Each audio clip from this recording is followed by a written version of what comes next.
আসসালামু আলাইকুম প্রিয় এভরিওয়ান, সবাই কেমন আছেন? আশা করি আল্লাহর রহমতে সবাই ভালো আছেন। আজকে আপনাদের মাঝে আমি আবারও নতুন একটি গল্প নিয়ে হাজির হয়েছি। তাহলে আমি দেরি না করে পুরো গল্পতে চলে যাই। গল্পটির নাম হচ্ছে জিনের জানাজা। রহমান বেগ একজন সরকারি কর্মকর্তা, ফ্যামিলি প্ল্যানিং এর একজন পরিদর্শক। মাসিক মিটিং এ অংশগ্রহণ করতে থানা স্বাস্থ্য অফিসে এসেছেন। মিটিং শুরু হতে হতে দুপুর পার হয়ে গেল। রহমান সাহেব কর্মকর্তাদের আচরণে খুব বিরক্ত। সময় জ্ঞান নেই, মনে মনে বিড়বিড় করে বলল, আসলে রহমান সাহেবেরই বা কি দোষ? থানা সদর থেকে প্রায় 21 কিলোমিটার দূরে রহমান সাহেবের বাড়ি। যদিও বা বাসে সবটা রাস্তা যাওয়া যেত তাহলেও সমস্যা ছিল না, কিন্তু 7 কিলোমিটার বাসে আর বাকিটা পথ সাইকেলে যেতে হবে। তাই সন্ধ্যা হবার আগে যত তাড়াতাড়ি সম্ভব রওনা হওয়া যায় ততই ভালো। কিন্তু কি দুর্ভাগ্য, মিটিং শেষ হলো মাগরিবেরও প্রায় 1 ঘন্টা পর। রহমান সাহেব পরিমরি করে বের হতে যাবে, এমন সময় থানার স্বাস্থ্য কর্মকর্তা ডাক দিলেন। প্রচণ্ড বিরক্ত বোধ করলেও রহমান সাহেব যতটুকু সম্ভব মুখে হাসি রেখে ঘুরে দাঁড়ালেন। থানা কর্মকর্তারা ইশারায় তার রুমে যাওয়ার জন্য বলল। রহমান সাহেব পিছু পিছু রুমে যেতেই কর্মকর্তা তাকে বসতে বললেন। প্রায় 1.5 ঘন্টা বিভিন্ন রকম কথাবার্তা বলে রহমান সাহেবকে বিদায় দিলেন। বাস স্ট্যান্ডে এসে দেখে কোনো বাসই নেই। ঘড়িতে তখন 9টা ছই ছই। মফস্বল শহরগুলোতে এটার একটা সমস্যা, 8টার পরে কোনো বাসই ছাড়তে চায় না। মোটামুটি 8-10 জন লোক এক জায়গায় জড়ো হয়েছে যাওয়ার উদ্দেশ্যে, কিন্তু কোনো যানবাহন না পেলে তো সমস্যা। এমন সময় একটি টেম্পো এগিয়ে আসলো। এই লোকগুলিকে একটি নির্দিষ্ট গন্তব্য পর্যন্ত ডাবল ভাড়ায় পৌঁছে দিতে রাজি হলে। টেম্পুতে বসে রহমান সাহেব খুবই দুশ্চিন্তা করতে লাগলো। এই পথটা না হয় টেম্পুতে সবার সাথে চলে যাওয়া যাবে, বাকি পথটুকু কেমনে একা একা যাবে? গ্রামের দিকে তো 8টা বাজতেই ভুতুরে নীরবতা সৃষ্টি হয়ে যায়। রহমান সাহেব মনে মনে কিছুটা ভয় পেতে লাগলো। রহমান সাহেব টেম্পু থেকে নির্দিষ্ট গন্তব্যে নেমে কোনার চা পানের দোকানটার দিকে পা বাড়ালো। রহমান সাহেব থানা সদরে আসলে ওনার সাইকেলটা কোনার ওই চা পানের দোকানে রেখে যায়। দোকানদার হেকমত আলী খুবই সজ্জন ব্যক্তি। যে কেউ ওনার দোকানের কাছে সাইকেল রিক্সা রেখে যায়, উনি দোকানের পাশাপাশি এগুলো নজর রাখে। বিনিময়ে কারো কাছ থেকে কিছু নেয় না, সবাই ওনার দোকানে চা পান খেয়ে যায়। এই যা রহমান সাহেবকে দেখতে হেকমত আলী দেরি হওয়ার কারণ জিজ্ঞাসা করলো। রহমান সাহেব কারণ বলতেই পাশে দোকানের সামনের বেঞ্চিতে বসে একটি লোক বলে উঠল, সরকারি উদ্বোস্তন কর্মকর্তাদের সময় জ্ঞান বলে কিছু নেই। রহমান সাহেবও সেই জানালো। চার কাপে চিনি দুধ দিতে দিতে হেকমত আলী যার কয়েকবার রহমান সাহেবকে আজ রাতে থেকে যাওয়ার জন্য অনুরোধ করলো। রহমান সাহেব বেশি রাত হওয়াতে ভয় পেলেও বলল, না রে ভাই, থাকা যাবে না, বাড়িতে স্ত্রী সন্তানরা দুশ্চিন্তা করবে। হেকমত আলীও মেনে নিল। তখন তো আর মোবাইলের কোনো ব্যাপার স্যাপার ছিল না। রহমান সাহেব একটি পান মুখে দিয়ে সাইকেল নিয়ে রওনা হলো গ্রামের উদ্দেশ্যে। আকাশে চাঁদ দেখে রহমান সাহেব খুবই খুশি হলো। যাক, চাঁদের আলোয় ভালোভাবে যাওয়া যাবে। গ্রামের নির্জন রাস্তা, গাছের ফাঁক দিয়ে চাঁদের আলোয় অদ্ভুত এক আলো আঁধারের মায়াজাল বিছিয়ে রেখেছে রাস্তায়। পথ যেতে যেতে রহমান সাহেব একটা জিনিস আবিষ্কার করলো। রাতের বেলা গাছের নিচে একটু ঝাপসা গরম ভাব থাকে। ডানের মোড়ের জঙ্গলটায় হঠাৎ রূপালি একটা আভা চোখে পড়ল। রহমান সাহেব কিছুটা চমকিত। সাইকেলের বেল দিতে দিতে রহমান সাহেব ডানের মোড়টা ঘুরলো। রহমান সাহেব মনে মনে একটু হাসলো। ডানের মোড়ে আসলে একটা বড় পুকুর আছে, যেটাই চাঁদের আলো পরে রূপালি একটা আভা তৈরি করেছে। পুকুরের মাঝখানে একটা সাদা হাঁস একলা ভাসছে। সামনেই কর্ণফুলা কবরস্থান। রহমান সাহেব আবার গোরস্থানকে ভয় পায় না, যদিও এ গোরস্থান নিয়ে অনেক কথা প্রচলিত আছে। রহমান সাহেব আবার সাইকেল বেল বাজাচ্ছে। রাস্তায় কেউ নেই, তবুও রহমান সাহেব সাইকেলে ইচ্ছে করে বেল বাজাচ্ছে। গোরস্থানের মাঝখানে তেঁতুল গাছটা দেখা যাচ্ছে, কিছু মানুষের ফিসফাস কথা শোনা যাচ্ছে। রহমান সাহেব লক্ষ্য করলো, গোরস্থানটার শেষ দিকে কিছু মানুষ লাইন ধরে দাঁড়িয়ে আছে। সামনে একটা লাশ। রহমান সাহেব ভাবল কেউ হয়তো মারা গেছে, সেটার জানাজা হচ্ছে। রহমান সাহেব সাইকেলটাকে রাস্তায় একটা গাছে হেলান দিয়ে জানাজায় শরিক হলো। আসসালামু আলাইকুম বলে বাম দিকে তাকাতেই দেখলো আশেপাশে কেউ নেই, শুধু সামনে লাশটা পড়ে আছে। রহমান সাহেব ঢলে পড়লো। আসসালামু আলাইকুম প্রিয় বন্ধুরা, আমি আপনাদের মাঝে আবারও নতুন একটি গল্প নিয়ে চলে এসেছি। গল্পটি হচ্ছে 5 অতৃপ্ত আত্মা।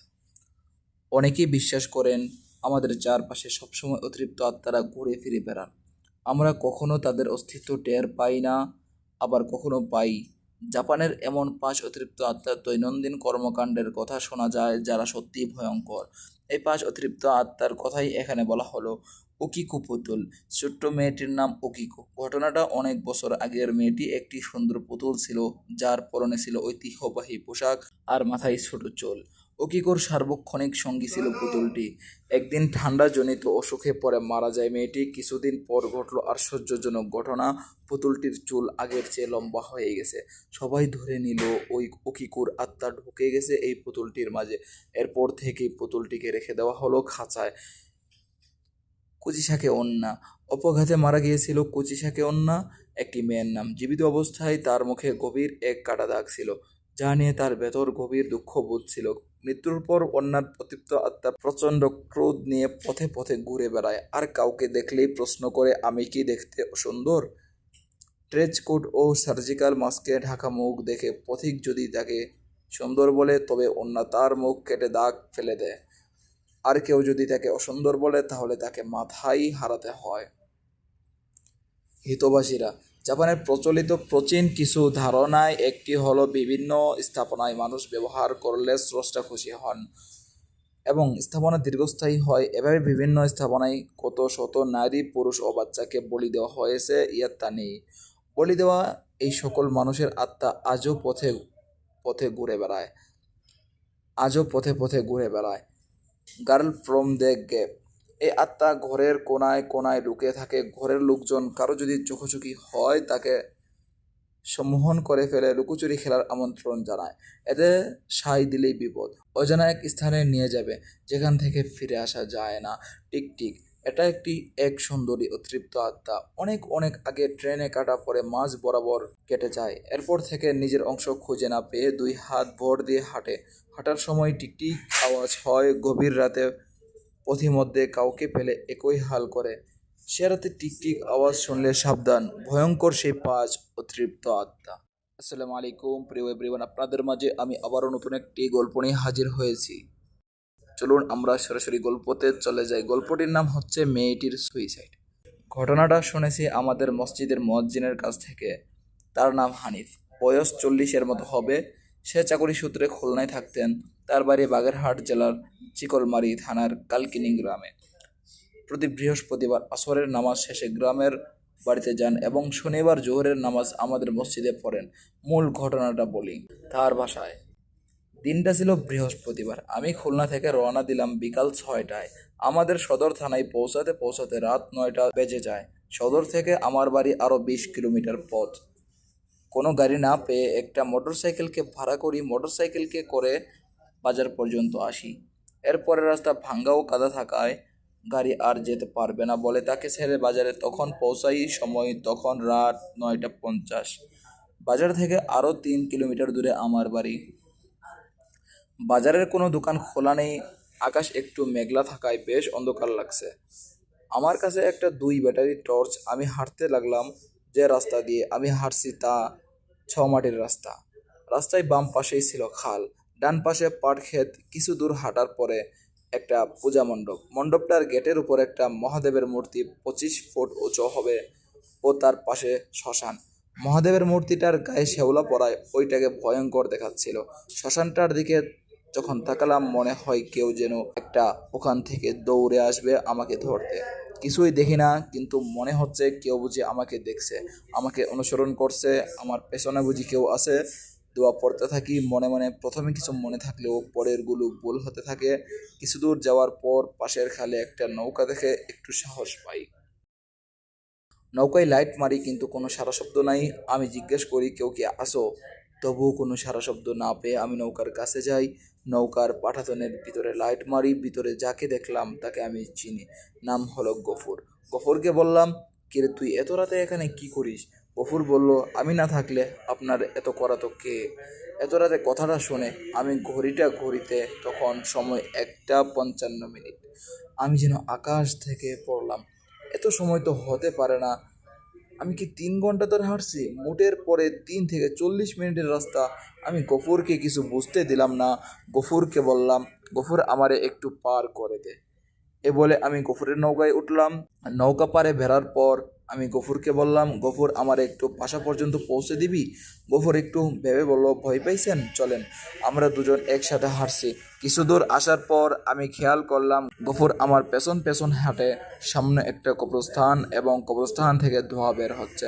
একটু যখন কাছে এসে লাইট মারলাম কবরের দিকে, দেখি একটি মেয়ে সাদা কাপড় পরা, চুলগুলোতে ছেড়ে দেওয়া, কবরস্থানের ভিতরে দাঁড়িয়ে আছে এবং হাত ইশারায় আমাদের ডাকছে। মেয়েটিকে দেখে আমি চিনেছি, ওর নাম ময়না। আমি গফুরকে বলি, ও ময়না না?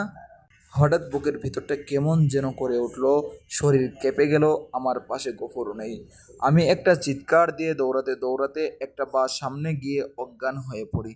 বাড়ির লোকজন আমাকে তুলে নিয়ে মাথায় পানি দেয়। কিছুক্ষণ পর আমার জ্ঞান ফিরলে আমি তাদের সব কিছু খুলে বলি। আমার কথা শুনে তারা একের পর এক দিকে এমনভাবে মুখ চাওয়াচাওয়ি করে যেন আমি তাদের মিথ্যা বলছি। পরে জানতে পারি গফুর ও ময়নার মধ্যে একটা সম্পর্ক ছিল। গফুর মাঝির কাজ করেও ময়নার বাবা একটু প্রভাবশালী। তাদের সম্পর্ক মেয়েটির পরিবার মেনে নেয়নি, তাই মেয়েটি সুইসাইড করেছে ও গফুরের খোঁজ কেউ জানে না। আচ্ছা বন্ধুরা, আমার গল্পটা যদি ভালো লাগে আপনাদের কাছে তাহলে একটি শেয়ার করে দেবেন, একটি লাইক, কমেন্ট এবং চ্যানেলটি সাবস্ক্রাইব, পেজটি ফলো করতে ভুলবেন না। এবং আমি আবারও বলতেছি, আমি নতুন ভিডিও ছাড়া শুরু করেছি। যদি ভুল ত্রুটি হয়ে থাকে ক্ষমার দৃষ্টিতে দেখবেন এবং কমেন্ট করে জানিয়ে যাবেন। আসসালামু আলাইকুম।